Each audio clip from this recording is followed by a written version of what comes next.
Good evening from the Ford Center for the Performing Arts at the University of Mississippi in Oxford.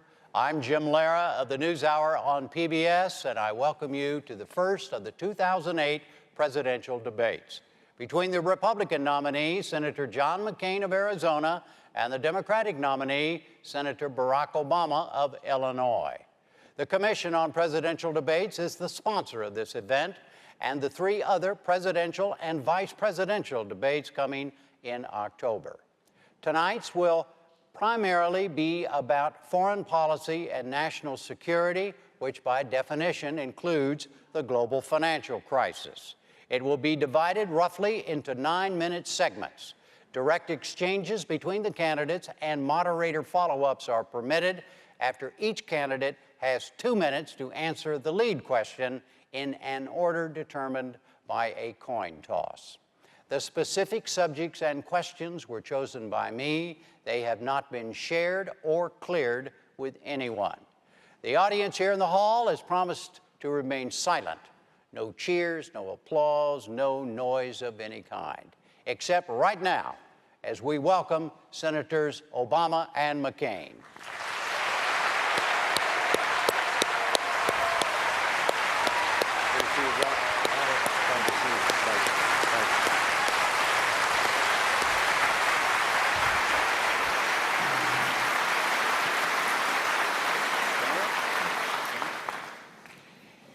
Let me begin with something General Eisenhower said in his 1952 presidential campaign. Quote, "We must achieve both security and solvency.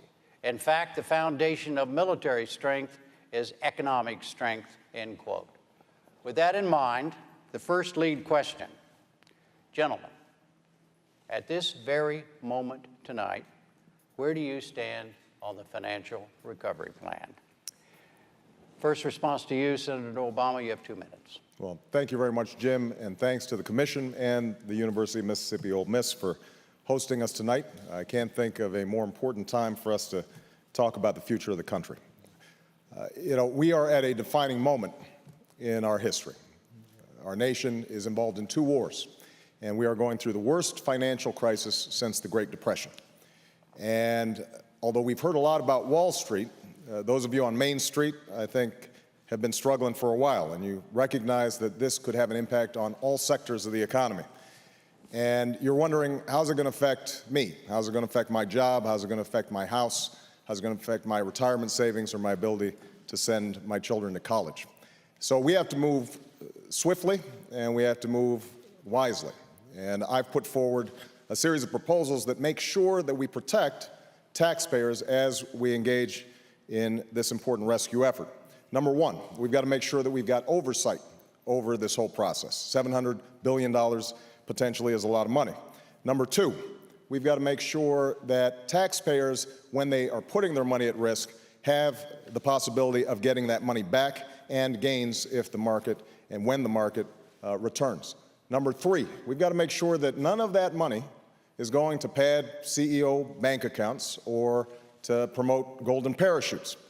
And number four, we've got to make sure that we're helping homeowners, because the root problem here has to do with the foreclosures that are taking place all across the country. Now, we also have to recognize that this is a final verdict on 8 years of failed economic policies promoted by George Bush, supported by Senator McCain. A theory that basically says that we can shred regulations and consumer protections and give more and more to the most, and somehow prosperity will trickle down. It hasn't worked.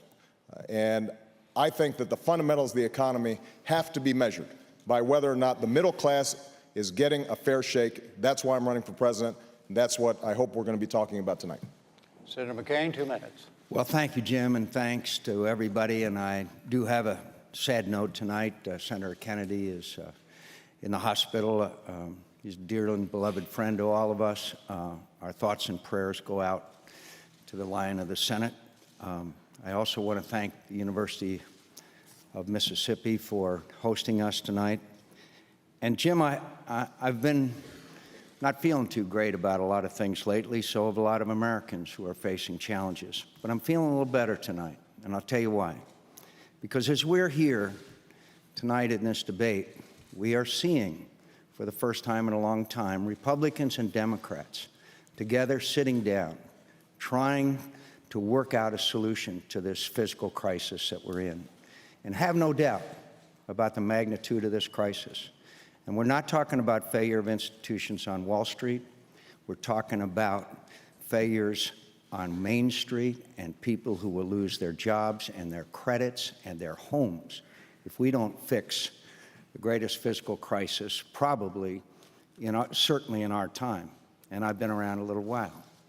But the point is, we have finally seen Republicans and Democrats sitting down and negotiating together and coming up with a package.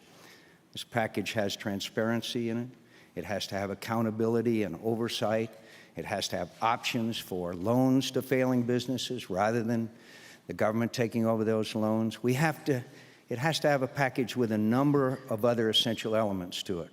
And yes, I went back to Washington, and I met with my Republicans in the House of Representatives, and they weren't part of the negotiations, and I understand that. And it was the House Republicans that decided that they would be part of the solution of this problem. But I want to emphasize one point to all Americans tonight. This isn't the beginning and the end of this crisis. This is the end of the beginning if we come out with a package that will keep these institutions stable. And we've got a lot of work to do. And we've got to create jobs. And one of the areas, of course, is to eliminate our dependence on foreign oil. All right, let's go back to my question, how you all stand on the recovery plan, and talk to each other about it. We got 5 minutes. We can negotiate a deal right here. But, I mean, do you favor this plan, Senator Obama? And you, Senator McCain, are you in favor of this plan? We haven't seen the language yet. And I do think that there's constructive work being done out there. So for the viewers who are watching, I am optimistic about the capacity of us to come together with a plan. The question I think that we have to ask ourselves is, how did we get into this situation in the first place? 2 years ago, I warned that because of the subprime lending mess, because of the lax regulation, that we were potentially going to have a problem, and tried to stop some of the abuses and mortgages that were taking place at the time. Last year, I wrote to the Secretary of the Treasury to make sure that he understood the magnitude of this problem and to call on him to bring all the stakeholders together to try to deal with it. So the question I think that we've got to ask ourselves is, yes, we've got to solve this problem short term, and we are going to have to intervene. There's no doubt about that. But we're also going to have to look at how is it that we shredded so many regulations. We did not set up a 21st century regulatory framework to deal with these problems. And that, in part, has to do with an economic philosophy that says that regulation is always bad. Are you going to vote for the plan, Senator McCain? I hope so, and I As the United States Senator, Sure. You're going to vote for the plan? Sure, but let me point out, I also warned about Fannie Mae and Freddie Mac, and warned about corporate greed and excess and CEO pay and all that. A lot of us saw this train wreck coming. But there's also the issue of responsibility. You've mentioned President Dwight David Eisenhower. President Eisenhower, on the night before the Normandy invasion, went into his room and he wrote out 2 letters. One of them was a letter congratulating the great members of the military and allies that had conducted and succeeded in the greatest invasion in history, still to this day and forever. And he wrote out another letter, and that was a letter of resignation from the United States Army for the failure of the landings at Normandy. Somehow, we've lost that accountability. I've been heavily criticized because I called for the resignation of the chairman of the Securities and Exchange Commission. We've got to start also holding people accountable, and we've got to reward people who succeed. But somehow in Washington today, and I'm afraid on Wall Street, greed is rewarded, excess is rewarded, and corruption, or certainly failure to carry out our responsibility, is rewarded. As President of the United States, people are going to be held accountable in my administration, and I promise you that that'll happen. Do you have something directly to say, Senator Obama, to Senator McCain about what he just said? Well, I think Senator McCain's absolutely right that we need more responsibility, but we need it not just when there's a crisis. I mean, we've had years in which the reigning economic ideology has been what's good for Wall Street, but not what's good for Main Street. And there are folks out there who've been struggling before this crisis took place. And that's why it's so important, as we solve this short-term problem, that we look at some of the underlying issues that have led to wages and incomes for ordinary Americans to go down, the healthcare system that is broken, energy policies that are not working, because 10 days ago, John said that the fundamentals of the economy are sound. I do not think that they are. Say it directly to him. Well, John, 10 days ago, you said that the fundamentals of the economy are sound. And you afraid I couldn't hear him? I'm just determined to get you all to talk to each other. I'm going to try. And I just fundamentally disagree. And unless we are holding ourselves accountable day in, day out, not just when there's a crisis for folks who have power and influence and can hire lobbyists, but for the nurse, the teacher, the police officer who, frankly, at the end of each month, they've got a little financial crisis going on. They're having to take out extra debt just to make their mortgage payments. We haven't been paying attention to them. And if you look at our tax policies, it's a classic example. So, Senator McCain, do you agree with what Senator Obama just said? And if you don't, tell him what you disagree with. No, look, we've got to fix the system. We got fundamental problems in the system. And Main Street is paying a penalty for the excesses and greed in Washington, D.C., and in the Wall Street. So there's no doubt that we have a long way to go. And obviously, stricter interpretation and consolidation of the various regulatory agencies that weren't doing their job that has brought on this crisis. But I have a fundamental belief in the goodness and strength of the American worker, and the American worker is the most productive, the most innovative. America is still the greatest producer, exporter, and importer. But we've got to get through these times. But I have a fundamental belief in the United States of America, and I still believe, under the right leadership, our best days are ahead of us. All right, let's go to the next lead question, which is essentially following up on the same subject. And you get 2 minutes to begin with, Senator McCain, and using your word, fundamental.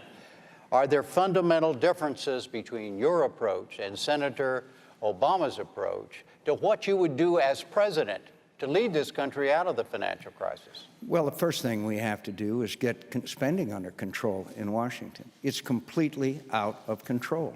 It's gone. We have now presided over the largest increase in the size of government since the Great Society. We Republicans came to power to change government, and government changed us. And the worst symptom of this disease is what my friend Tom Coburn calls earmarking as a gateway drug, because it's a gateway. It's a gateway to out-of-control spending and corruption. And we have former members of Congress now residing in federal prison because of the evils of this earmarking and pork barrel spending. You know, we spent $3 million to study the DNA of bears in Montana. I don't know if that was a criminal issue or a paternal issue, but the fact is that it was $3 million of our taxpayers' money, and it has got to be brought under control. As President of the United States, I want to assure you, I've got a pen. This one's kind of old. I've got a pen, and I'm going to veto every single spending bill that comes across my desk. I will make them famous, that you will know their names. Now, Senator Obama, you wanted to know one of the differences. He has asked for $932 million of earmarked pork barrel spending, nearly $1 million for every day that he's been in the United States Senate. I suggest that people go up on the website of Citizens Against Government Waste, and they'll look at those projects. That kind of thing is not the way to rein in runaway spending in Washington, D.C. That's one of the fundamental differences that Senator Obama and I have. Senator Obama, 2 minutes. Well, Senator McCain is absolutely right that the earmarks process has been abused, which is why I suspended any requests for my home state, whether it was for senior centers or what have you, until we cleaned it up. And he's also right that oftentimes lobbyists and special interests are the ones that are introducing these kinds of requests, although that wasn't the case with me. But let's be clear. Earmarks account for $18 billion in last year's budget. Senator McCain is proposing, and this is a fundamental difference between us, $300 billion in tax cuts to some of the wealthiest corporations and individuals in the country. $300 billion. Now, $18 billion is important. $300 billion is really important. And in his tax plan, you would have CEOs of Fortune 500 companies getting an average of $700,000 in reduced taxes while leaving 100 million Americans out. So my attitude is we've got to grow the economy from the bottom up. What I've called for is a tax cut for 95% of working families, 95%. And that means that the ordinary American out there who's collecting a paycheck every day, they've got a little extra money to be able to buy a computer for their kid, to fill up on this gas that is killing them. And over time, that I think is going to be a better recipe for economic growth than the policies of President Bush that John McCain wants to follow. Senator McCain? Well, again, I don't mean to go back and forth, but No, that's fine. Senator Obama suspended those requests for pork barrel projects after he was running for President of the United States. He didn't happen to see that light during the first 3 years as a member of the United States Senate. $932 million in requests. Maybe to Senator Obama is not a lot of money. But the point is that, you see, I hear this all the time. It's only $18 billion. Do you know that it's tripled in the last 5 years? Do you know that it's gone completely out of control to the point where it corrupts people? It corrupts people. That's why we have, as I said, people under federal indictment and charges. It's a system that's got to be cleaned up. I have fought against it my career. I have fought against it. I was called the sheriff by the one of the senior members of the Appropriations Committee. I didn't win Miss Congeniality in the United States Senate. Now, Senator Obama didn't mention that along with his tax cuts, he is also proposing some $800 billion in new spendings on new programs. Now, that's a fundamental difference between myself and Senator Obama. I want to cut spending. I want to keep taxes low. The worst thing we could do in this economic climate is to raise people's taxes. I don't know where John's getting his figures. Let's just be clear. What I do is I close corporate loopholes, stop providing tax cuts to corporations that are shipping jobs overseas so that we're giving tax breaks to companies that are investing here in the United States.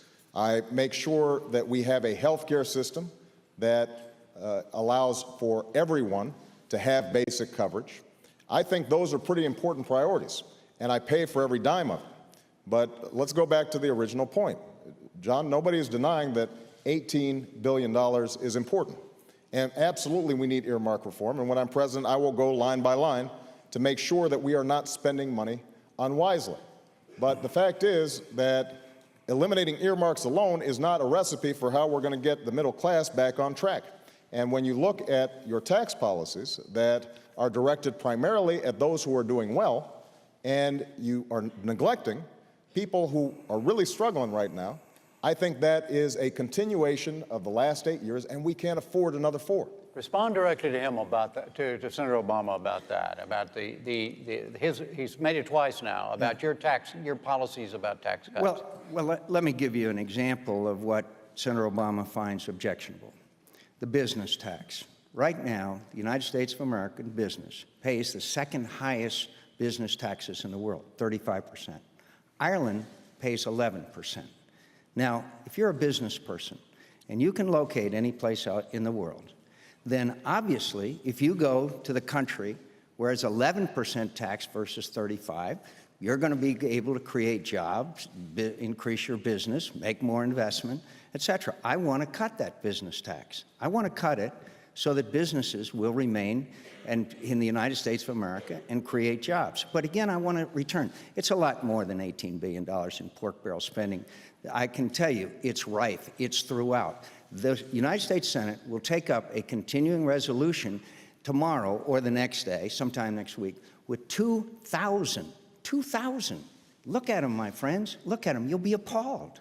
And Senator Obama is a recent convert after requesting $932 million worth of pork barrel spending projects. So the point is, I want people to have tax cuts. I want every family to have a $5,000 refundable tax credit so they can go out and purchase their own health care. Yep. I want to double the dividend from $3,500 to $7,000 for every dependent child in America.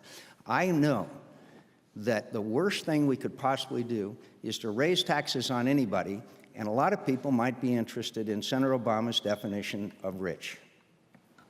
Senator Obama, you have a question for Senator McCain on that? Let me just make a couple of points. My definition, here's what I can tell the American people. 95% of you will get a tax cut.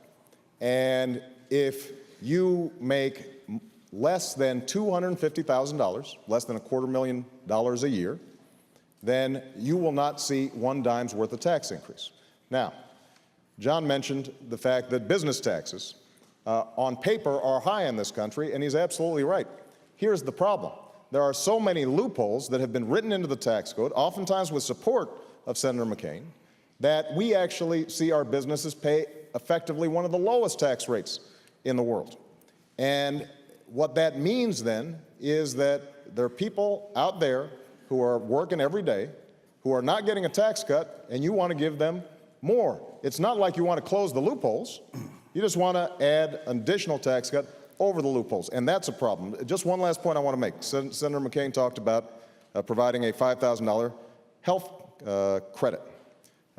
Now, what he doesn't tell you is that he intends to, for the first time in history, tax health benefits.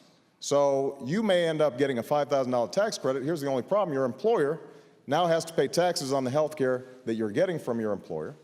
And if you end up losing your health care from your employer, you've got to go out on the open market and try to buy it. It is not a good deal for the American people, but it's an example of this notion that the market can always solve everything, and that the less regulation we have, the better off we're going to be. Well, you know, let me just... we got to go to another lead question. I know we have to, but this is a classic example of walking the walk and talking the talk. We had an energy bill before the United States Senate.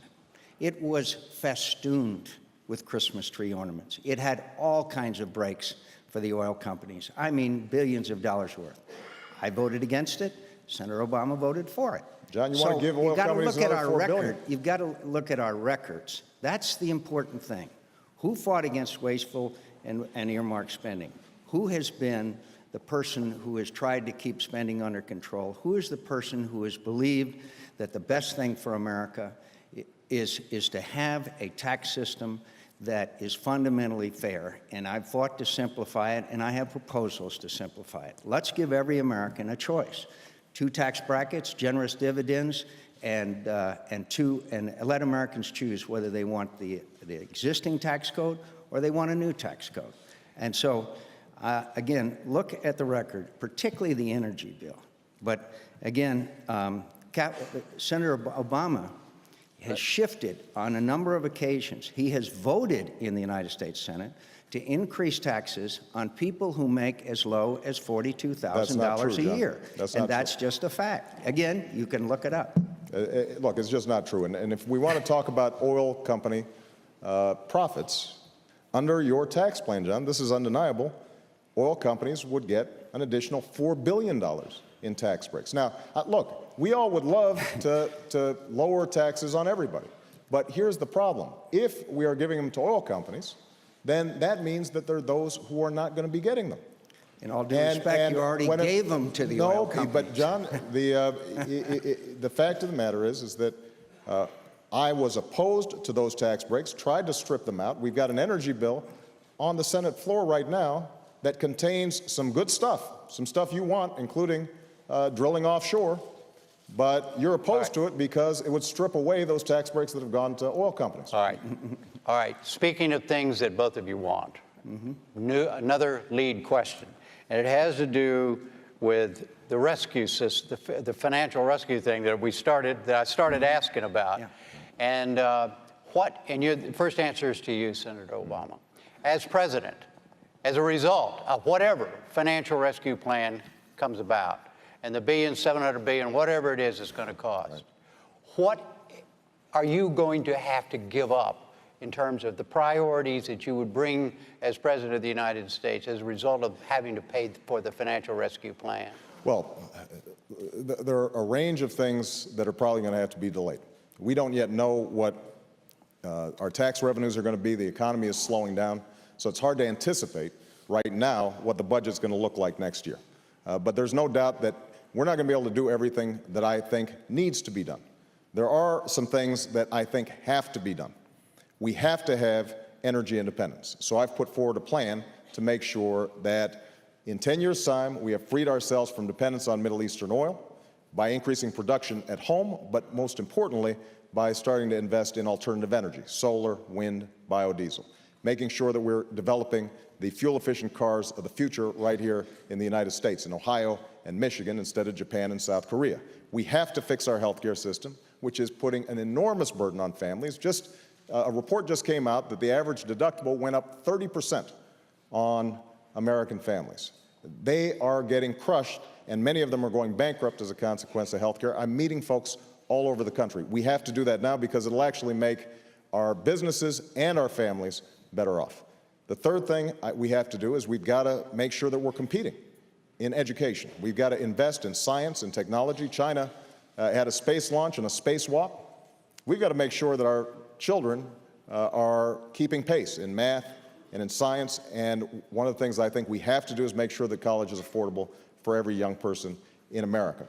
And I also think that we're going to have to rebuild our infrastructure, which is falling behind. Our roads, our bridges, but also broadband lines that reach into rural communities.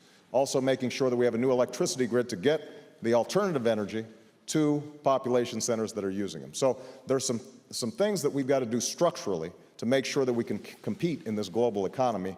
We can't shortchange those things. We've got to eliminate programs that don't work, and we've got to make sure that the programs that we do have are more efficient and cost less. What priorities would you adjust as president, Senator McCain, because of the financial bailout costs? Look, no matter what, we've got to cut spending.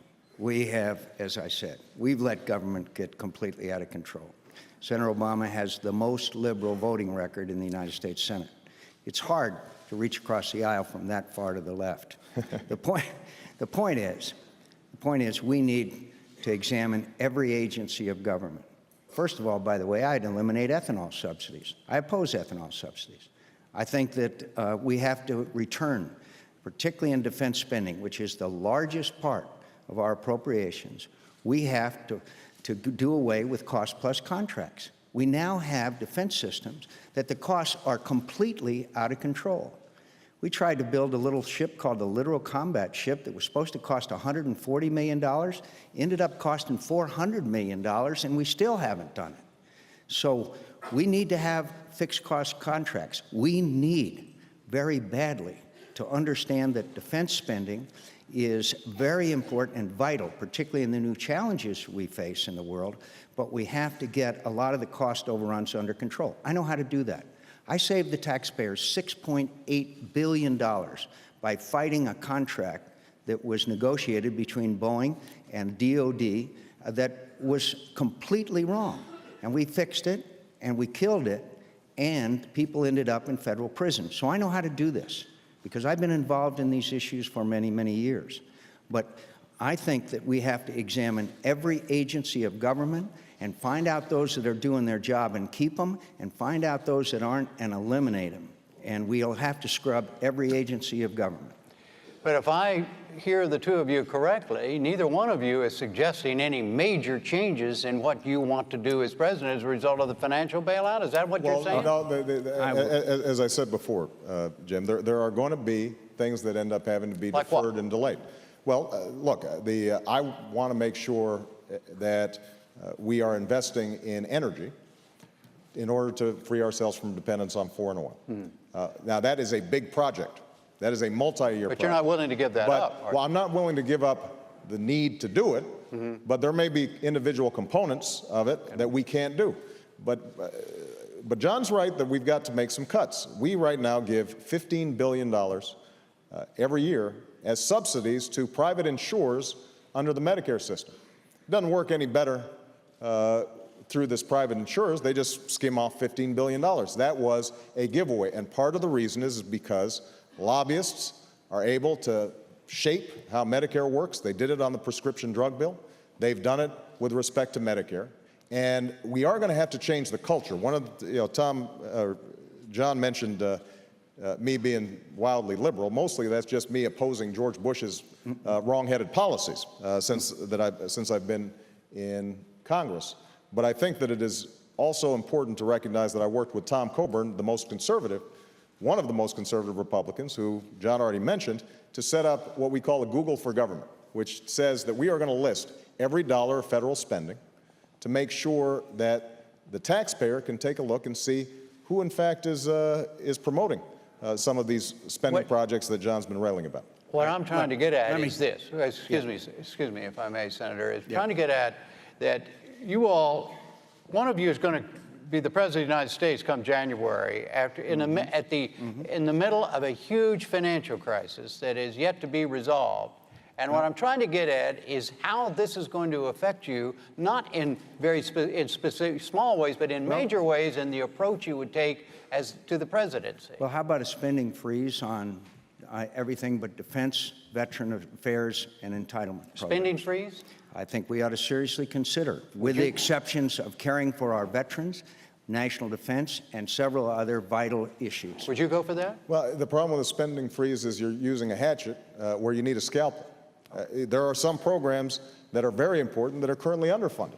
I want to increase early childhood education. And the notion that we should freeze that when there may be, for example, this Medicare subsidy, I think doesn't make sense. Let me tell you another place where I'd like to look for some savings. We're currently spending $10 billion a month in Iraq when they have a $79 billion surplus. It seems to me that if we're going to be strong at home as well as strong abroad, that we've got to look at bringing that war to a close. Look, we're sending $700 billion a year overseas to countries that don't like us very much. Some of that money ends up in the hands of terrorist organizations. We have to have wind, tide, solar, natural gas, flex fuel cars and all that, but we also have to have offshore drilling, and we also have to have nuclear power. Senator Obama opposes both storing and reprocessing of spent nuclear fuel.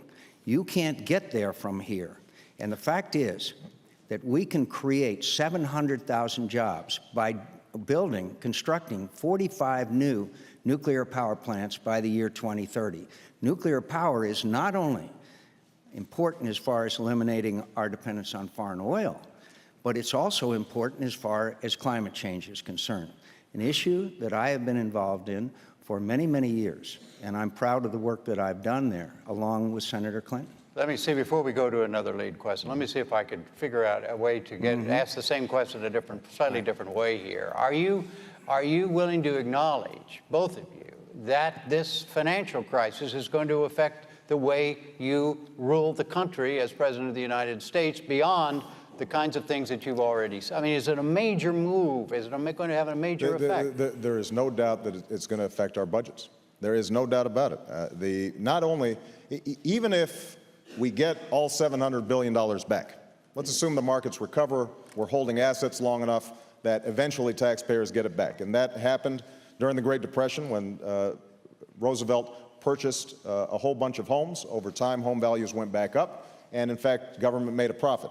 If we're lucky and we do it right, that could potentially happen. But in the short term, there's an outlay, and we may not see that money for a while.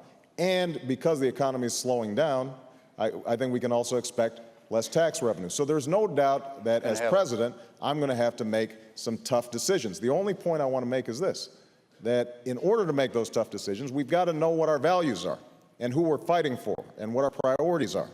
And if we are spending $300 billion on tax cuts for people who don't need them and weren't even asking for them, and we are leaving out health care, which is crushing on people all across the country, then I think we have made a bad decision, and I want to make sure we're not shortchanging our long-term priorities. Well, I want to make sure that we're not handing the health care system over to the federal government, which is basically what would ultimately happen with Senator Obama's health care plan. I want the families to make the decisions between themselves and their doctors, not the federal government. Look, we have to obviously cut spending. I have fought to cut spending. Senator Obama has $800 billion in new spending programs. I would suggest he start by canceling some of those new spending programs that he has. We can, I think, adjust spending around to take care of the very much needed programs, including taking care of our veterans. But I also want to say again, a healthy economy with low taxes, with not raising anyone's taxes, is probably the best recipe for eventually having our economy recover. And spending restraint has got to be a vital part of that. And the reason, one of the major reasons why we're in the difficulties we're in today is because spending got out of control. We owe China $500 billion. And spending, I know, can be brought under control because I have fought against excessive spending my entire career. And I got plans to reduce and eliminate unnecessary and wasteful spending. And if there's anybody here who thinks there aren't agencies of government where spending can be cut and their budget slashed, they have not spent a lot of time in Washington. But I just have to make this point, Jim. John, it's been your president, who you said you agreed with 90% of the time, who presided over this increase in spending, this orgy of spending, and enormous deficits. And you voted for almost all of his budgets. So to stand here after 8 years and say that you're going to lead on controlling spending and balancing our tax cuts so that they help middle-class families, when over the last 8 years that hasn't happened, I think is kind of hard to swallow. Quick response to Senator Obama. It's well known that I have not been elected Miss Congeniality in the United States Senate, nor with the administration. I have opposed the president on spending, on climate change, on torture of prisoners, on Guantanamo Bay, on the way that the Iraq War was conducted. I have a long record, and the American people know me very well. And that is independent and a maverick of the Senate, and I'm happy to say that I've got a partner that's a good maverick along with me now. All right, let's go to another subject. Lead question, 2 minutes to you, Senator McCain. Much has been said about the lessons of Vietnam. What do you see as the lessons of Iraq? I think the lessons of Iraq are very clear, that you cannot have a failed strategy that will then cause you to nearly lose a conflict. Our initial military success, we went into Baghdad and everybody celebrated. And then the war was very badly mishandled. I went to Iraq in 2003 and came back and said, we've got to change this strategy. This strategy requires additional troops. It requires a fundamental change in strategy, and I fought for it. And finally, we came up with a great general and a strategy that has succeeded. This strategy has succeeded, and we are winning in Iraq. And we will come home with victory and with honor. And that withdrawal is the result of every counterinsurgency that succeeds. And I want to tell you that now that we will succeed and our troops will come home and not in defeat, that we will see a stable ally in the region and a fledgling democracy. The consequences of defeat would have been increased Iranian influence. It would have been increase in sectarian violence. It would have been a wider war, which the United States of America might have had to come back. So there was a lot at stake there. And thanks to this great General David Petraeus and the troops who serve under him, they have succeeded. And we are winning in Iraq, and we will come home. And we will come home as we have when we have won other wars and not in defeat. 2 minutes for how you see the lessons of Iraq, Senator Obama. Well, this is an area where Senator McCain and I have a fundamental difference, because I think the first question is whether we should have gone into the war in the first place. 6 years ago, I stood up and opposed this war at a time when it was politically risky to do so, because I said that not only did we not know how much it was going to cost, what our exit strategy might be, how it would affect our relationships around the world, and whether our intelligence was sound, but also because we hadn't finished the job in Afghanistan. we hadn't caught bin Laden, we hadn't put al-Qaeda to rest, and as a consequence, I thought that it was going to be a distraction. Now, Senator McCain and President Bush had a very different judgment, and I wish I had been wrong for the sake of the country and they had been right, but that's not the case. We've spent over $600 billion so far, soon to be $1 trillion. We have lost over 4,000 lives.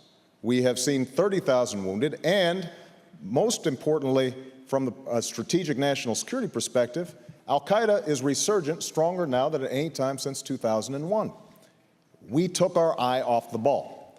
And not to mention that we are still spending $10 billion a month when they have a $79 billion surplus at a time when we are in great distress here at home, and we just talked about the fact that our budget is way overstretched, and we are borrowing money from overseas to try to finance just some of the basic functions of our government. So I think the lesson to be drawn is that we should never hesitate to use military force, and I will not, as president, in order to keep the American people safe. But we have to use our military wisely, and we did not use our military wisely in Iraq. Do you agree with that, a lesson of Iraq? No, the next president of the United States is not going to have to address the issue as to whether we went into Iraq or not. The next president of the United States is going to have to decide how we leave, when we leave, and what we leave behind. That's the decision of the next president of the United States. Senator Obama said the surge could not work, said it would increase sectarian violence, said it was doomed to failure. Recently on a television program, he said it exceeded our wildest expectations. But yet, after conceding that, he still says that he would oppose the surge if he had to decide that again today. Incredibly, Senator Obama didn't go to Iraq for 900 days and never asked for a meeting with General Petraeus. Well, let's go with some of these Senator things. Obama is the chairperson of a committee that oversights NATO that's in Afghanistan. To this day, he's never had a hearing. What about that point? I mean, it's remarkable. All right. What about Which the, point? Well, You raised a whole bunch of them. point. Well, no. All right, let's go to the latter point and we'll back up. The point about your not having been... Look, I'm very proud of my vice presidential selection, Joe Biden, who's the chairman of the Senate Foreign Relations Committee, and as he explains, and as John well knows, the issues of Afghanistan, the issues of Iraq, critical issues like that, don't go through my subcommittee because they're done as a committee as a whole. But that's Senate inside baseball. Let's get back to the core issue here. Senator McCain is absolutely right that the violence has been reduced as a consequence of the extraordinary sacrifice of our troops and our military families. They have done a brilliant job, and General Petraeus has done a brilliant job. But understand, that was a tactic designed to contain the damage of the previous 4 years of mismanagement of this war. And so John, you like to pretend like the war started in 2007. You talk about the surge. The war started in 2003. And at the time when the war started, you said it was going to be quick and easy. You said we knew where the weapons of mass destruction were. You were wrong. You said that we were going to be greeted as liberators. You were wrong. You said that there was no history of violence between Shia and Sunni, and you were wrong. And so if the question is the judgment of whether or not, if the question is who is best equipped as the next president to make good decisions about how we use our military, how we make sure that we are prepared and ready for the next conflict, then I think we can take a look at our judgment. We got a lot on the plate here. I'm afraid Senator Obama doesn't understand the difference between a tactic and a strategy. But I'd like to tell you, 2 4ths of July ago, I was in Baghdad. General Petraeus invited Senator Lindsey Graham and me to attend a ceremony where 688 brave young Americans whose enlistment had expired were re-enlisting to stay and fight for Iraqi freedom and American freedom. I was honored to be there. I was honored to speak to those troops. And you know, afterwards, we spent a lot of time with them. And you know what they said to us? They said, let us win. They said, let us win. We don't want our kids coming back here. And this strategy and this general, they are winning.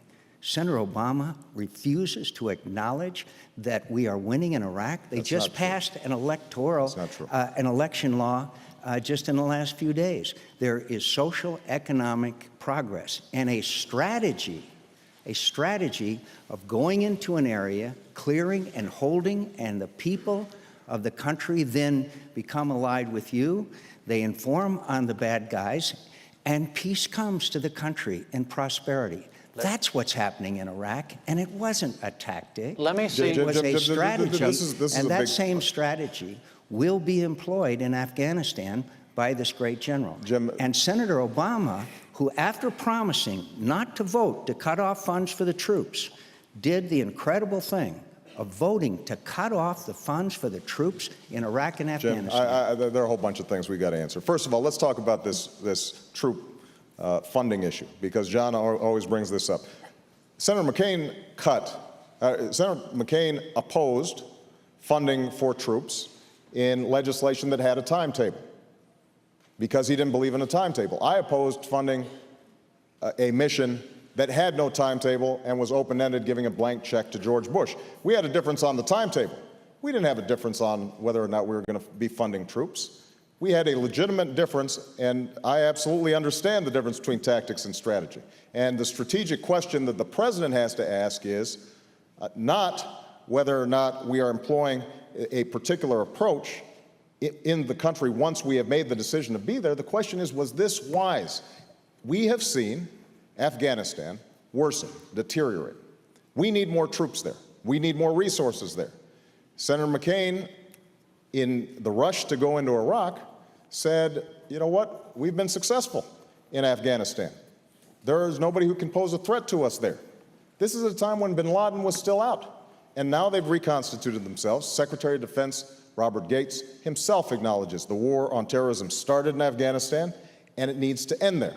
But we can't do it if we are not willing to give Iraq back its country. Now, what I've said is we should end this war responsibly. We should do it in phases. But in 16 months, we should be able to reduce our combat troops, provide some relief to military families and our troops, and bolster our efforts in Afghanistan so that we can capture and kill bin Laden and crush al-Qaeda. And right now, the commanders in Afghanistan, as well as Admiral Mullen, have acknowledged that we don't have enough troops to deal with Afghanistan because we still have more troops in Iraq than we did before the surge. Admiral Mullen suggests that Senator Obama's plan is dangerous for America. That's not the case. That's what he said was Admiral a precipitous and withdrawal would be dangerous. That's what Admiral Mullen said. That's not true. And also General Petraeus said the same thing. Osama bin Laden and General Petraeus have one thing in common that I know of. They both said that Iraq is the central battleground. Now, General Petraeus has praised the successes, but he said those successes are fragile. And if we set a specific date for withdrawal, and by the way, Senator Obama's original plan, they would have been out last spring before this surge ever had a chance to succeed. And I understand why Senator Obama was surprised and said that the surge succeeded beyond his wildest expectations, didn't exceed beyond mine, because I know that that's a strategy that has worked and can succeed. But if we snatch defeat from the jaws of victory and adopt Senator Obama's plan, then we will have a wider war, and it'll make things more complicated throughout the region, including in Afghanistan. Afghanistan, a new lead question. Now, having resolved Iraq, we'll move to Afghanistan. And it goes to you, Senator Obama, and it picks up on a point that's already been made. Do you think more U.S. troops should be sent to Afghanistan? How many and when? Yes, I think we need more troops. I've been saying that for over a year now. And I think that we have to do it as quickly as possible because it's been acknowledged by the commanders on the ground the situation is getting worse, not better. We had the highest fatalities among U.S. troops this past year than any time since 2002. And we are seeing major offensive taking place, al-Qaeda and Taliban crossing the border and attacking our troops in a brazen fashion. They are feeling emboldened.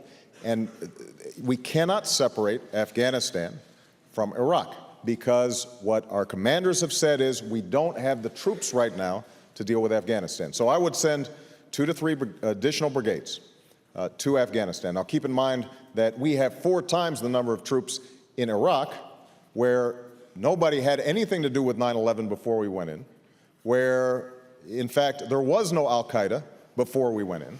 But we have 4 times more troops there than we do in Afghanistan.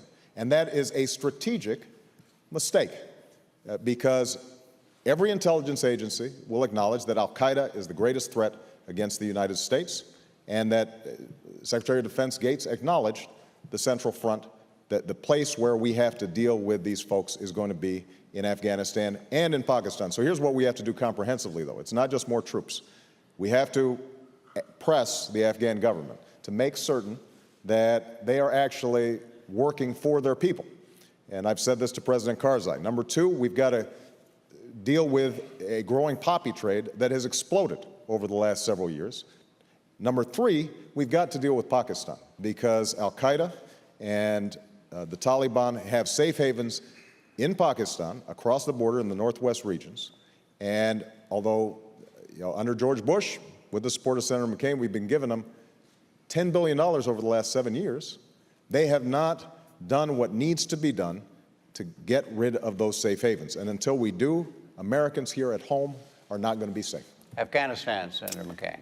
First of all, I won't repeat the mistake that I regret enormously, and that is after we were able to help the Afghan freedom fighters and drive the Russians out of Afghanistan, we basically washed our hands of the region. And the result over time was the Taliban, al-Qaeda, and a lot of the difficulties we are facing today. So we can't ignore those lessons of history. Now, on this issue of aiding Pakistan, if you're going to aim a gun at somebody, George Shultz, our great Secretary of State, told me once, you better be prepared to pull the trigger. I'm not prepared at this time to cut off aid to Pakistan, so I'm not prepared to threaten it, as Senator Obama apparently wants to do, as he has said that he would announce military strikes into Pakistan. We've got to get the support of the people of Pakistan. He said that he would launch military strikes into Pakistan. Now, you don't do that. You don't say that out loud. If you have to do things, you have to do things. And you work with the Pakistani government. Now, the new president of Pakistan, Qadari, has got his hands full. And this area on the border is not been governed since the days of Alexander the Great. I've been to Waziristan. I can see how tough that terrain is. It's ruled by a handful of tribes. And yes, Senator Obama calls for more troops, but what he doesn't understand, it's got to be a new strategy, the same strategy that he condemned in Iraq, that's going to have to be employed in Afghanistan. And we're going to have to help the Pakistanis go into these areas and obtain the allegiance of the people. And it's going to be tough. They've intermarried with al-Qaeda and the Taliban, and it's going to be tough. But we have to get the cooperation of the people in those areas. And the Pakistanis are going to have to understand that that bombing of the Marriott Hotel in Islamabad was a signal from the terrorists that they don't want that government to cooperate with us in combating the Taliban and jihadist elements. So we've got a lot of work to do in Afghanistan, but I'm confident now that General Petraeus is in the new position of command that we will employ a strategy which not only means additional troops, and by the way, there have been 20,000 additional troops from 32 to 53,000, and there needs to be more. So it's not just the addition of troops that matters. It's a strategy that will succeed, and Pakistan is a very important element in this. And I know how to work with them, and I guarantee you I would not publicly state that I'm going to attack them. Nobody talked about attacking Pakistan. Here's what I said, and if John wants to disagree with this, he can let me know, that if the United States has al-Qaeda, bin Laden, top-level lieutenants in our sights, and Pakistan is unable or unwilling to act, then we should take them out. Now, I think that's the right strategy. I think that's the right policy. And John, you're absolutely right that presidents have to be prudent in what they say. But, coming from you, who, in the past have threatened extinction for North Korea and, sung songs about bombing Iran, I don't know, how credible that is. I think this is the right strategy. Now, Senator McCain is also right that it's difficult. This is not an easy situation. You've got cross-border attacks against U.S. troops, and we've got a choice. We could allow our troops to just be on the defensive and absorb those blows again and again and again if Pakistan is unwilling to cooperate, or we have to start making some decisions.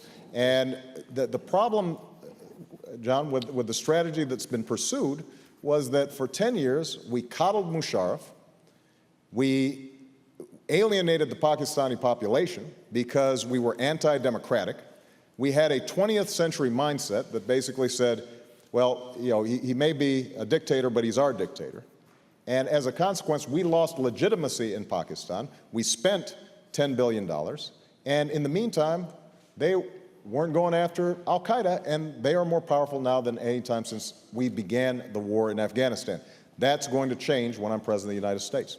I don't think that Senator Obama understands that there was a failed state in Pakistan when Musharraf came to power. Everybody who was around then and had been there and knew about it knew that it was a failed state. But let me tell you, you know, this business about bombing Iran and all that, let me tell you my record. Back in 1983, when I was a brand new United States congressman, the person I admired the most and still admire the most, Ronald Reagan, wanted to send Marines into Lebanon. And I saw that, and I saw the situation. And I stood up and I voted against that because I was afraid that they couldn't make peace in a place where 300 or 400 or several hundred Marines would make a difference. Tragically, I was right. Nearly 300 Marines lost their lives in the bombing of the barracks. And then we had Somalia, then we had the first Gulf War. I supported that. I supported us going into Bosnia when a number of my own party and colleagues was against that operation in Bosnia. It was the right thing to do to stop genocide and to preserve what was necessary inside of Europe.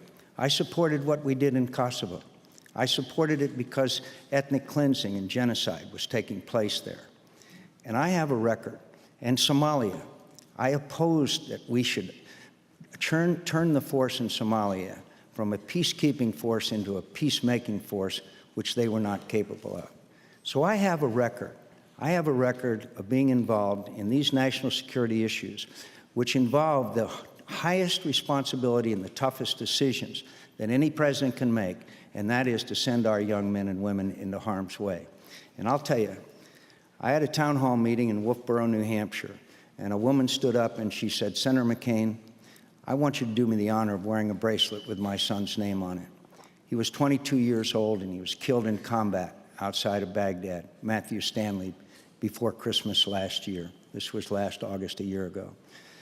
And I said, I will wear his bracelet with honor. And this was August a year ago. And then she said, but Senator McCain, I want you to do everything, promise me one thing, that you'll do everything in your power to make sure that my son's death was not in vain. That means that that mission succeeds, just like those young people who re-enlisted in Baghdad, just like the mother I met at the airport the other day, whose son was killed. And they all say to me that we don't want defeat. I know what it's like when an army is defeated. A war that I was in, where we had an army that it wasn't through any fault of their own, but they were defeated. And I know how hard it is for an army and a military to recover from that. We did, and we will win this one, and we won't come home in defeat and dishonor and probably have to go back if we fail. Jim, let me just make a point. I've got a bracelet too, from the mother of Sergeant Ryan David Jopek, given to me in Green Bay. And she asked me, can you please make sure that another mother's not going through what I'm going through?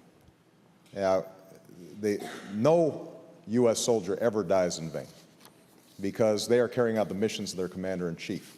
And we honor all the service that they've provided. And our troops have performed brilliantly. The question is, for the next president, are we making good judgments about how to keep America safe precisely because sending our military into battle is such an enormous step? And the point that I originally made is that we took our eye off Afghanistan. We took our eye off the folks who perpetrated 9/11. They are still sending out videotapes. And Senator McCain, nobody's talking about defeat in Iraq, but I have to say that we are having enormous problems in Afghanistan because of that decision. And it is not true that you have consistently been concerned about what happened in Afghanistan. I mean, at one point, while you were focused on Iraq, you said, well, we can muddle through Afghanistan. You don't muddle through the Central Front on Terror, and you don't muddle through going after bin Laden.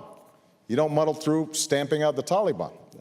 I think that is something that we have to take seriously, and when I'm president, I will. You might think that with that kind of concern, that Senator Obama would have gone to Afghanistan, particularly given his responsibilities as the subcommittee chairman. And by the way, when I'm subcommittee chairman, we take up the issues under my subcommittee. But the important thing is, I've visited Afghanistan, and I've traveled to Waziristan, and I've traveled to these places, and I know what our security requirements are, and I know what our needs are. And so the point is that we will prevail in Afghanistan, but we need the new strategy, and we need it to succeed. But the important thing is, if we suffer defeat in Iraq, which General Petraeus predicts we will, if we adopted Senator Obama's set date for withdrawal, then that will have a calamitous effect on Afghanistan and American national security interest in the region. Senator Obama doesn't seem to understand there's a connection between the two. I have some good news and bad news for the two of you.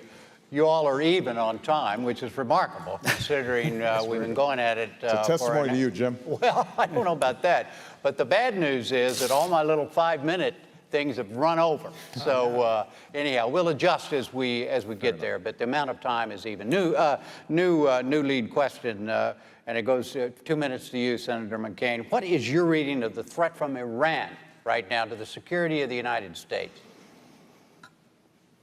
My reading of the threat from Iran is that if Iran acquires nuclear weapons, it's an existential threat to the state of Israel, and it is a threat in the region because the other countries in the region will feel a compelling requirement to acquire nuclear weapons as well.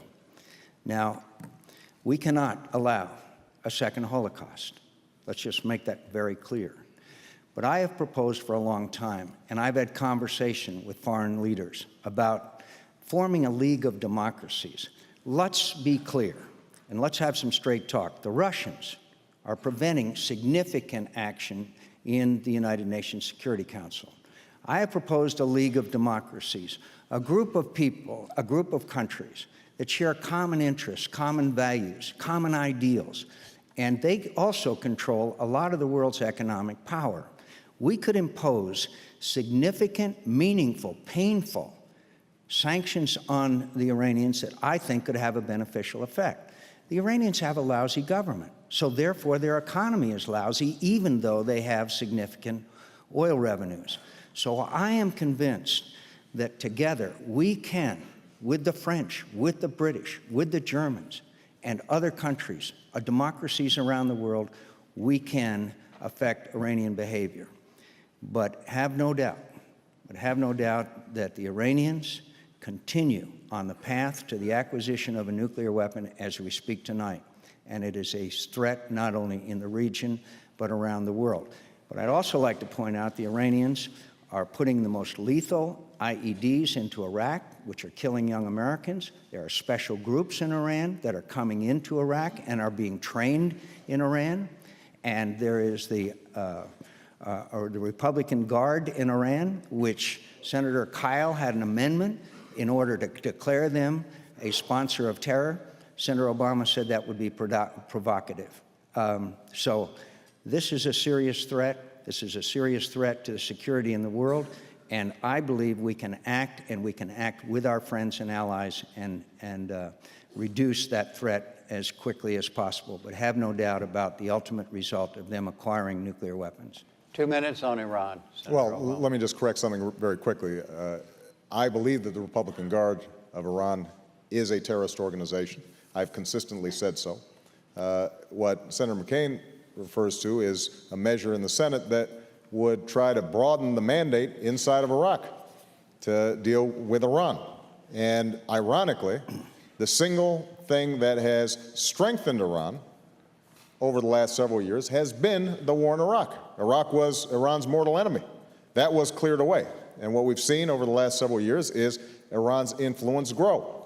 They have funded Hezbollah, they have funded Hamas, they have gone from 0 centrifuges to 4,000 centrifuges to develop a nuclear weapon. So obviously our policy over the last 8 years has not worked. Now, Senator McCain is absolutely right. We cannot tolerate a nuclear Iran. It would be a game changer. Not only would it threaten Israel, a country that is our stalwart ally, but it would also create an environment in which you could set off an arms race in the Middle East. Now, here's what we need to do. We do need tougher sanctions. I do not agree with Senator McCain that we're going to be able to execute the kind of sanctions we need without some cooperation from countries like Russia and China that are, I think Senator McCain would agree, not democracies, but have extensive trade with Iran, but potentially have an interest in making sure Iran doesn't have a nuclear weapon. But we're also going to have to, I believe, engage in tough, direct diplomacy with Iran, and this is a major difference that I have with Senator McCain. This notion that by not talking to people we are punishing them has not worked. It has not worked in Iran. It has not worked in North Korea. In each instance, our efforts at isolation have actually accelerated their efforts to get nuclear weapons. That will change when I'm President of the United States. Senator, what about talking? Well, Senator Obama twice said in debates that he would sit down with Ahmadinejad, Chavez, and Raul Castro without precondition. Without precondition. Now here is Ahmadinejad,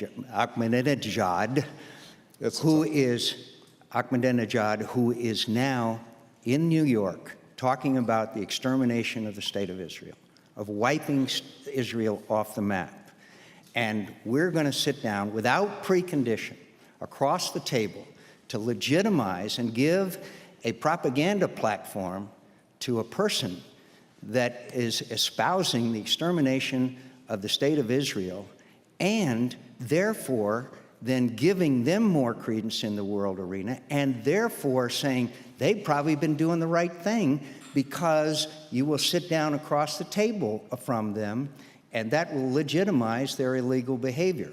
The point is that throughout history, whether it be Ronald Reagan, who wouldn't sit down with Brezhnev, Andropov, or Chernenko until Gorbachev was ready with glasnost and perestroika, or whether it be Nixon's trip to China, which was preceded by Henry Kissinger many times before he went. Look, I'll sit down with anybody, but there's got to be preconditions, and those preconditions would apply that we wouldn't legitimize with a face-to-face meeting a person like Ahmadinejad. Now, Senator Obama said without precondition. Right. So let's talk about this. First of all, Ahmadinejad's not the most powerful person in Iran. So he may not be the right person to talk to.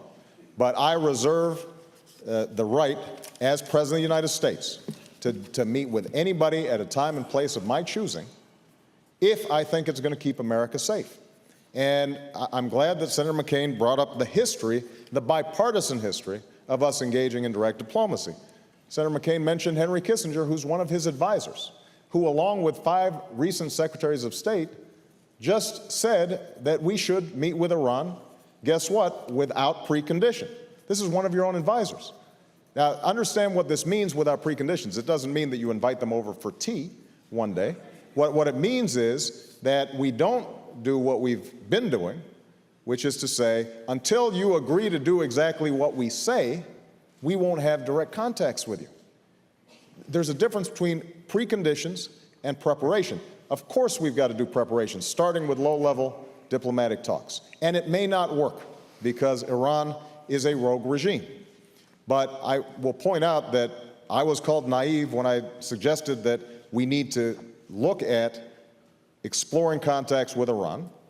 And you know what? President Bush recently sent a senior ambassador, Bill Burns, to participate in talks with the Europeans around the issue of nuclear weapons. again, it may not work, but if it doesn't work, then we have strengthened our ability to form alliances to impose the tough sanctions that Senator McCain just mentioned. And when we haven't done it, as in North Korea, let me just take one more example. In North Korea, we cut off talks. They're a member of the axis of evil. We can't deal with them. And you know what happened? They quadrupled their nuclear capacity. They tested a nuke. They tested missiles. They pulled out of the non-proliferation agreement. And they sent nuclear secrets potentially to countries like Syria.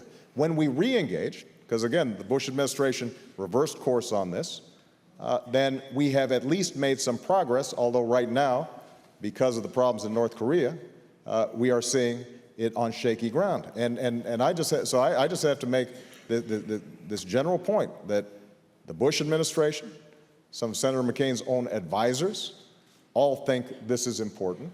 And Senator McCain appears resistant.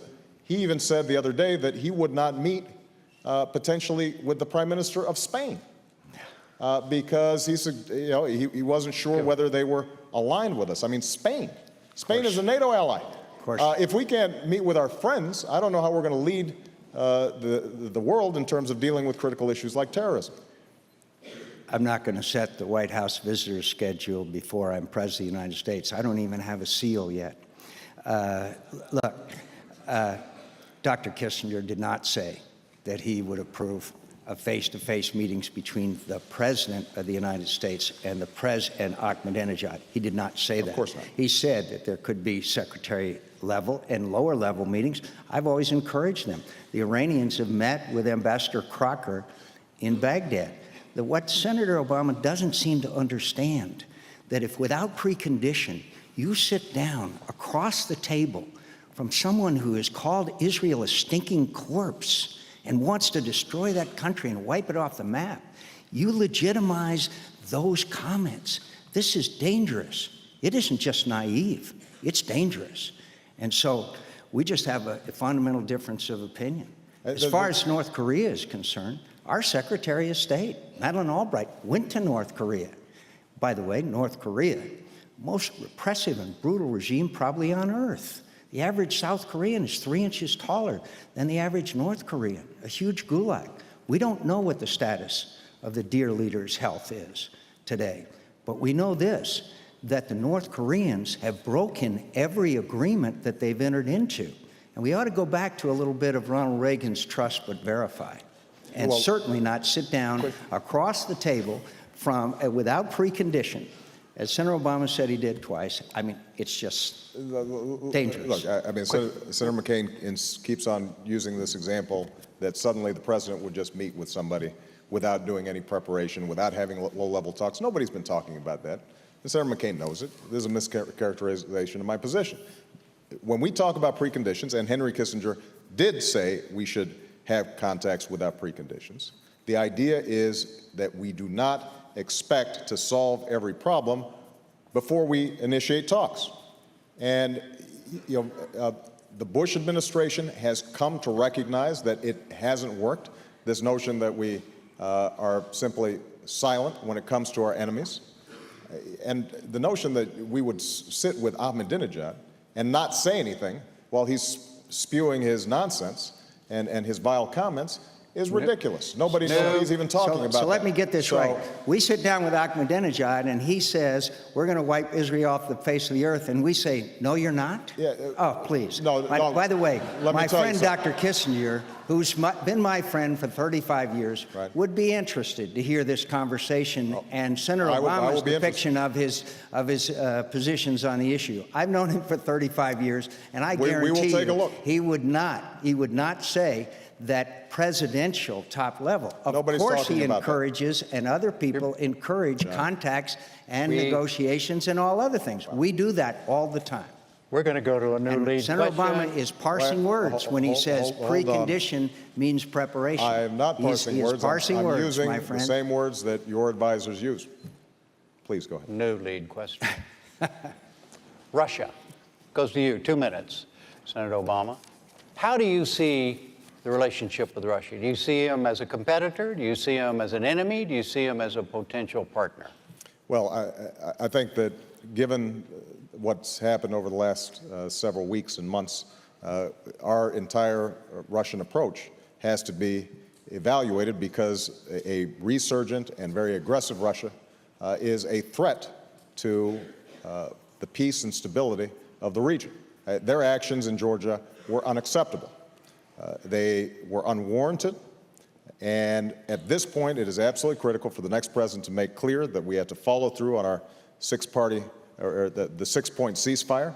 They have to remove themselves from South Ossetia and Abkhazia.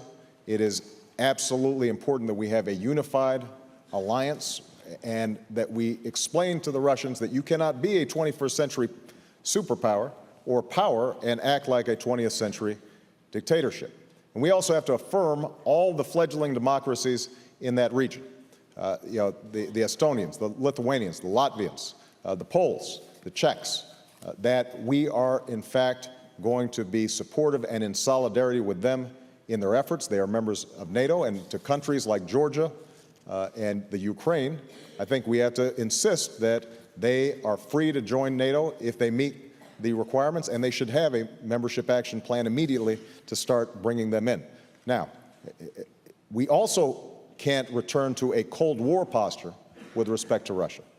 It's important that we recognize there are going to be some areas of common interest. One is nuclear proliferation. They have not only 15,000 nuclear warheads, but they've got enough to make another 40,000, and some of those loose nukes could fall into the hands of al-Qaeda. This is an area where I've led on in the Senate, working with a Republican ranking member of the Senate Foreign Relations Committee, Dick Lugar, to deal with the proliferation of loose nuclear weapons. That's an area where we're going to have to work with Russia, but we have to have a president who is clear that you don't deal with Russia based on staring into his eyes and seeing his soul. You deal with Russia based on what are the national security interests of the United States of America, and we have to recognize that the way they've been behaving lately demands a sharp response from the international community and our allies. 2 minutes on Russia, Senator McCain. Well, I was interested in Senator Obama's reaction to the Russian aggression against Georgia. His first statement was, both sides ought to show restraint. Again, a little bit of naivete there. He doesn't understand that Russia committed serious aggression against Georgia. And Russia has now become a nation fueled by petrodollars that is basically a KGB apparatchik-run government. I looked into Mr. Putin's eyes, and I saw three letters, a K, a G, and a B. And their aggression in Georgia is not acceptable behavior. I don't believe we're going to go back to the Cold War.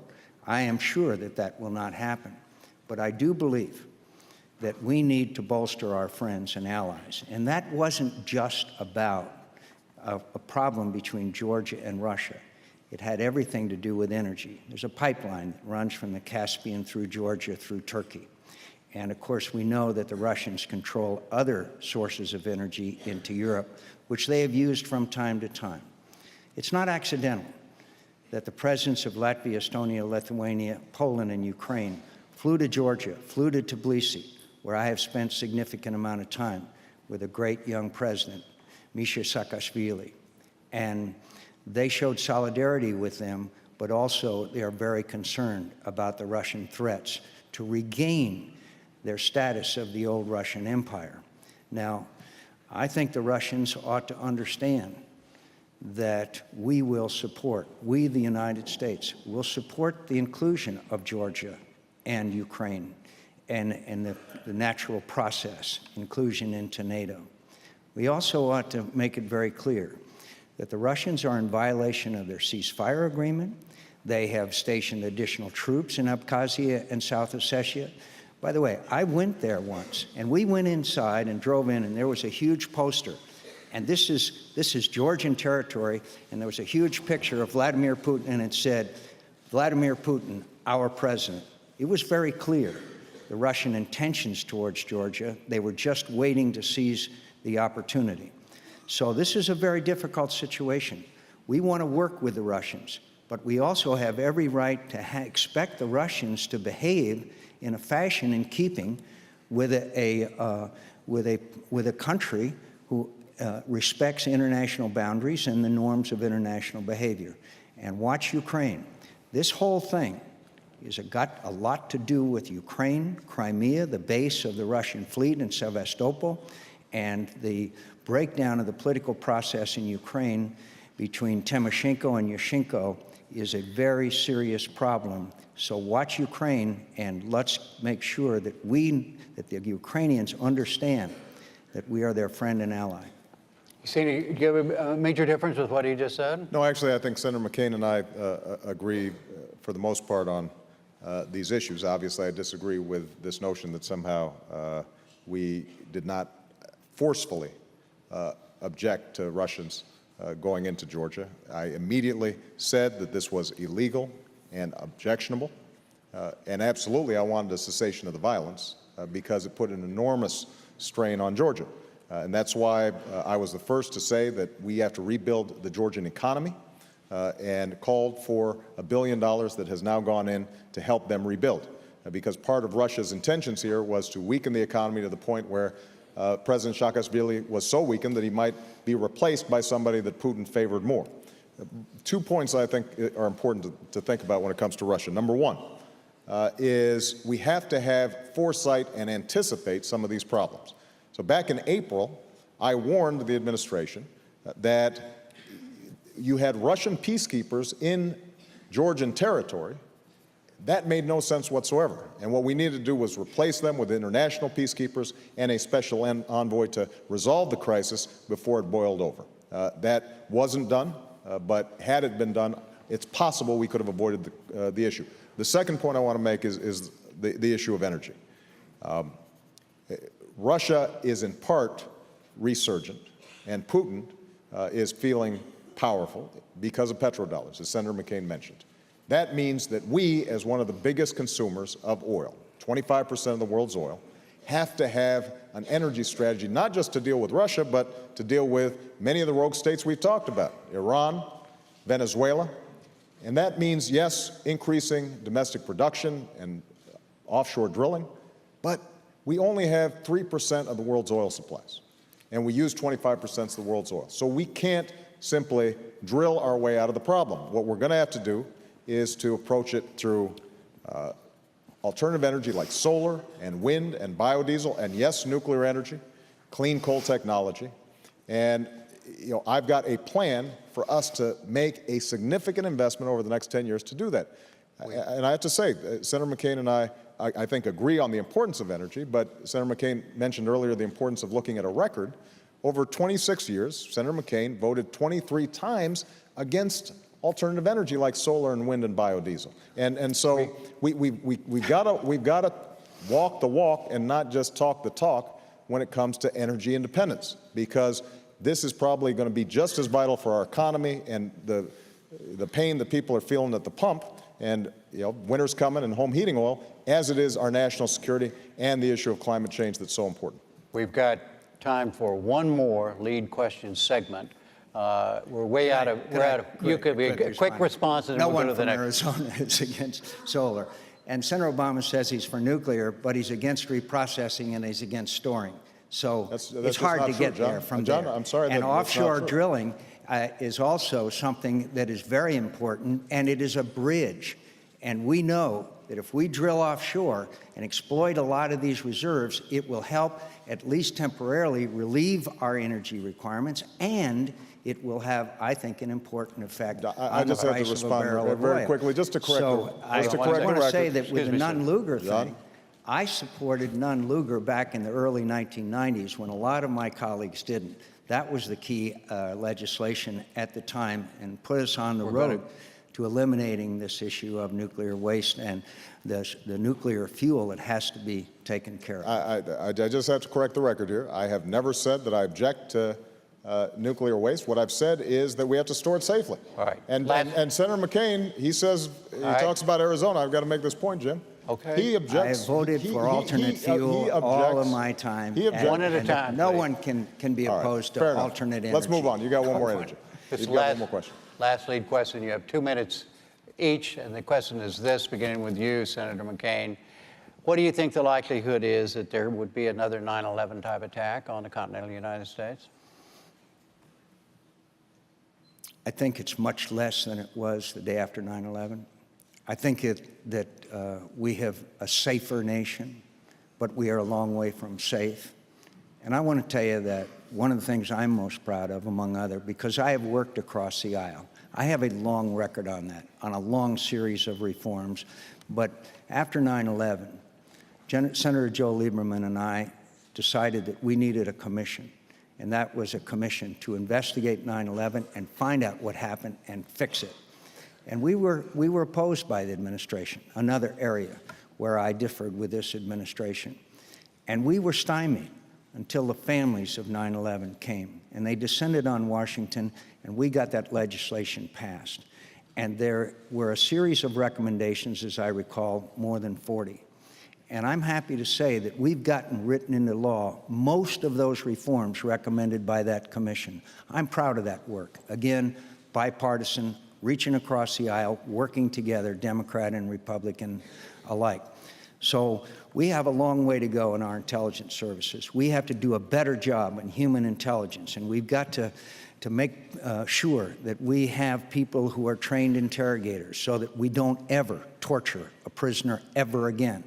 We have to make sure that our technological and intelligence capabilities are better. We have to work more closely with our allies. I know our allies, and I can work much more closely with them.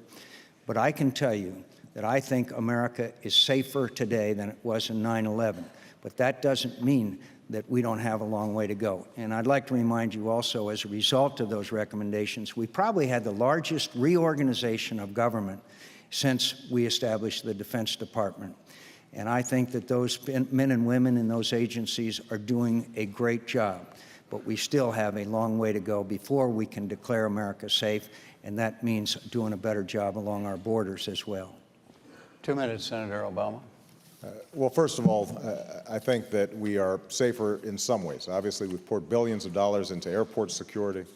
We have done some work in terms of securing potential targets, but we still have a long way to go. We've got to make sure that we're hardening our chemical sites. We haven't done enough in terms of transit. We haven't done enough in terms of ports. And the biggest threat that we face right now is not a nuclear missile coming over the skies. It's in a suitcase.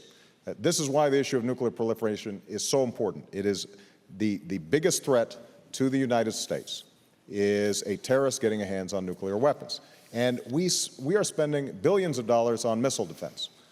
And I actually believe that we need missile defense because of Iran and North Korea and the potential for them to obtain or to launch nuclear weapons. But I also believe that when we are only spending a few $100 million on nuclear proliferation, then we're making a mistake. The other thing that we have to focus on, though, is al-Qaeda. They are now operating in 60 countries. We can't simply be focused on Iraq. We have to go to the root cause, and that is in Afghanistan and Pakistan. That's going to be critical. We are going to need more cooperation with our allies. And one last point I want to make. It is important for us to understand that the way we are perceived in the world is going to make a difference in terms of our capacity to get cooperation and root out terrorism. And one of the things that I intend to do as president is to restore America's standing in the world. We are less respected now than we were 8 years ago or even 4 years ago. And this is the greatest country on earth.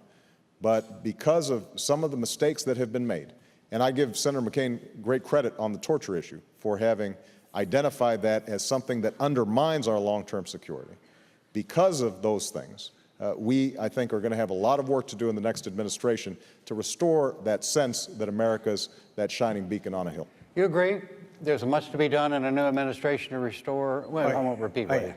But in the case of missile defense, Senator Obama said it had to be, quote, proven. That wasn't proven when Ronald Reagan said we would do SDI, which is missile defense. And it was a major factor in bringing about the end of the Cold War. We seem to come full circle again. Senator Obama still doesn't quite understand, or doesn't get it, that if we fail in Iraq, it encourages al-Qaeda. They would establish a base in Iraq. the consequences of defeat, which would result from his plan of withdrawal and according to date certain, regardless of conditions, according to our military leaders, according to every expert, would lead to possible defeat, loss of all the fragile sacrifice that we've made of American blood and treasure, which grieves us all. All of that would be lost if we followed Senator Obama's plan to have specific dates with withdrawal, regardless of conditions on the ground. And General Petraeus says, we have had great success, but it's very fragile, and we can't do what Senator Obama wants to do. That is a central issue of our time, and I think Americans will judge very seriously as to whether that's the right path or the wrong path, and who should be the next president of the United States. You see the same connections that Senator McCain did? There's no doubt. Look, over the last 8 years, this administration, along with Senator McCain, have been solely focused on Iraq. That has been their priority. That has been where all our resources have gone. In the meantime, bin Laden is still out there. He is not captured. He is not killed. Al-Qaeda is resurgent. In the meantime, we've got challenges, for example, with China, where we are borrowing billions of dollars. They now hold $1 trillion worth of our debt. And they are active in countries like, in regions like Latin America and Asia and Africa. They are, the conspicuousness of their presence is only matched by our absence because we've been focused on Iraq. We have weakened our capacity to project power around the world because we have viewed everything through this single lens.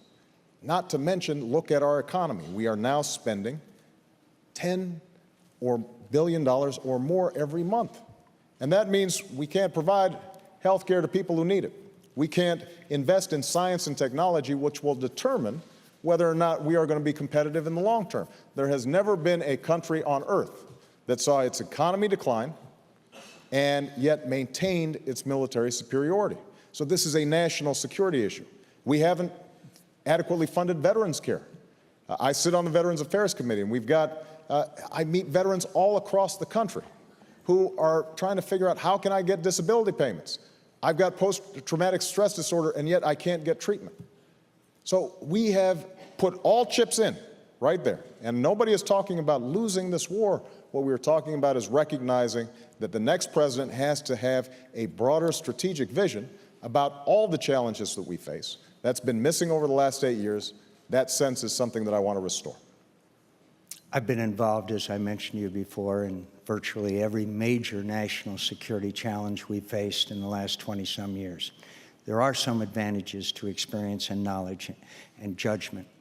And I honestly don't believe that Senator Obama has the knowledge or experience and has made the wrong judgments in a number of areas, including his initial reaction to Russian aggression in Georgia, to his, we've seen the stubbornness before in this administration to cling to a belief that somehow the surge has not succeeded, and failing to acknowledge that he was wrong about the surge shows to me that we need more flexibility in a president of the United States than that.